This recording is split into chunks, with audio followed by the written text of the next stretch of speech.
작년 11월 국제에너지기구는 세계에너지 전망 2021 특별판을 통해 세계 각국이 청정 에너지 전환을 어느 정도 이뤘는지, 또 그리고 1.5도씨 목표에 도달하기 위해 얼마나 더 많은 청정 에너지 확보를 해야 하는지에 대한 여러 자료들을 제공한 바 있습니다. 국제에너지기구는 태양광 발전이나 풍력 배치를 2배로 늘리기 위한 대규모 추가 증설이 필요하다고 했는데요. 특히 수용 가능한 경우 원자력 사용을 포함한 탄소 저배출 발전의 확장 등을 통해 에너지 믹스의 탈탄소화를 가속화해야 한다, 이렇게 주장을 했다고 합니다. 자, 그래서 오늘은 미래 탄소 중립으로 가기 위한 에너지 정책 방향성에 대해서 짚어보도록 하겠습니다. K외도의 반기성 센터장 오늘도 함께합니다. 어서 오세요. 네, 안녕하세요. 네, 반갑습니다. 탄소 중립으로 가기 위해선 결국에는 저탄소 에너지 사용을 늘려야 한다, 이런 얘기로 받아들이면 되겠죠? 네, 그렇습니다. 네. 일단 국제 에너지 기구는 1.5도 이제 우리가 그게 상향선으로 되게 보고 있지 네네네. 않습니까? 로 정상궤도에 오르게 하려면은 2030년까지 청정 에너지 프로젝트 및 인프라에 대한 거의 연간 투자가 거의 4조 달러로 급증해야 한다고 말하고 있는데요. 이를 위해서 에너지 전환을 지원하는 자본의 흐름을 가속해야 한다라고 말하고 있습니다. 에너지 투자는 민간 개발자와 소비자, 금융업자가 정부가 정한 시장 신호와 정책에 대응하면서 수행해 나가되 국제개발은행이나 대규모 기후금융 등이 보장을 해줘서 투자자들의 투자를 촉진하게 해야만 합니다. 다만 2021년에 세계적으로 발생했던 극단적인 기후재앙으로 에너지 인프라에 대한 위험이 증가하고 있는데요. 예를 들어서 전 세계 전기 네트워크의 약 4분의 1이 파괴적인 사이클론의 위험에 직면해 있고 해안에 설치된 풍력발전소의 10% 이상이 심각한 해안 홍수에 노출되기 쉽고 담수냉각 화력발전소의 3분의 1이 물 스트레스가 높은 지역에 위치하고 있습니다. 여기에다가 폭염 등도 스마트 그리드라든가 열 발전소의 성능에 영향을 줄 수 있다는 것이죠. 따라서 국제에너지기구는 재난 발생 후 에너지 시스템의 복원력 강화가 시급하다라고 주장하고 있습니다. 예. 근데 이제 현재 전 세계가 에너지원을 확보하기 위해서 신재생 에너지를 만들기 위한 결국 증설로 가고 있는 거 아니겠습니까? 네, 그렇습니다. 이제 국제에너지기구는 예. 작년 12월 2일에 2021년 재생에너지 및 2026년 분석 및 예측이라는 그 보고서를 발표를 했는데요. 국제에너지기구는 현재 신재생에너지 증설이 매년 새로운 기록을 세워나가고 있지만 26차 당사국 총회에서 논의된 더 강력한 정책과 기후 목표를 뒷받침하기 위해서는 주요 부분에 걸쳐 더 빠른 구축이 필요하다고 말하고 있는데요.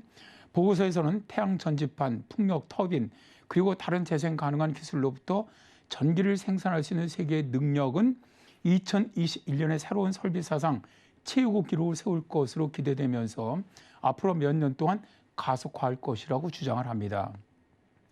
국제에너지기구 연례재생에너지 시장 보고서 최신호에 따르면 태양광 패널과 풍력 터빈 제작에 사용되는 핵심 소재 비용이 상승했음에도 불구하고 2021년 신재생 전력 용량 추가는 290기가와트로 종전 최고치를 넘어설 것으로 전망을 했었고요. 그리고 2026년까지 전 지구 신재생 가능 전력 용량은 2020년 수준에서 60% 이상 증가하면서 현재 화석연료와 핵을 합친 총 세계 전력 용량에 해당하는 4,800기가와트 이상으로 증가할 것으로 예측을 했습니다. 예.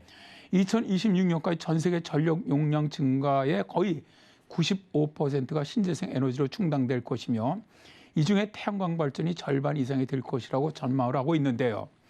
2021년부터 2026년까지의 기간 동안 추가된 신재생 에너지 가능 용량은 2015년부터 2020년까지보다 50%가 늘어날 것이라는 겁니다. 작년에 기록적인 신재생 에너지 증설이 좀 있었다고 하는데 어느 나라가 이렇게 많이 좀 투자를 했나요? 보고서에서는 일단 신재생 에너지 성장은 2015년에서 2020년 기간에 비해 전 세계 모든 지역에서 증가할 것으로 예측을 했는데요. 중국 같은 경우 현재 목표인 2030년보다 4년 빠른 2060년에 총 풍력 및 태양광 용량이 1200기가와트에 도달할 것으로 예상을 했고요. 인도는 2015년에서 2020년 대비 신재생 에너지 설비의 신규 설치 규모가 2배로 늘어나면서 성장률로는 1위를 차지할 것으로 보았고요. 유럽과 미국에서의 배치도 지난 5년 동안 비해 상당히 빨라지고 있는데요. 이 네 국가의 시장은 전 세계 신재생 에너지 용량 확장의 80%를 차지합니다. 태양광 발전이 2021년 용량 추가가 17% 증가하면서 거의 160기가와트라는 신기록을 세울 것으로 전망되는 등 신재생 전력 성장의 최강자이고요. 2021년의 육상 풍력은 2015년에서 2020년 기간보다 평균 거의 4분의 1 정도가 더 증가를 했는데요.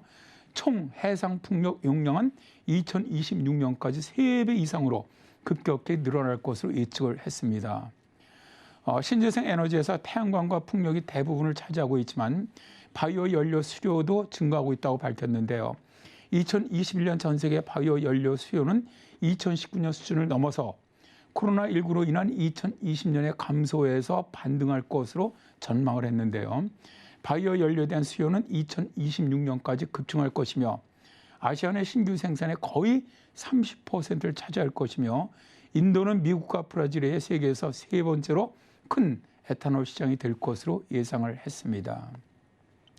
자, 이제 우리나라는 신재생 에너지가 차지하는 에너지 비율이 7% 이하로 아직은 매우 적습니다. 그러나 탄소 증류를 정말 가기 위해서는 반드시 이쪽으로 가야 할 것이라고 봅니다. 정부는 2050년에 신재생 에너지 비율을 70% 이상으로 늘리겠다고 한 만큼 지금부터라도 신재생 확장을 위한 설계는 물론 다양한 인프라까지 매칭되는 제도 혹은 정책을 시행해야 할 것으로 보고 있습니다. 예, 탄소 중립을 위한 에너지 정책 방향성에 대해서 짚어봤습니다. KBS 반기성 센터장과 함께했습니다. 고맙습니다. 네, 감사합니다.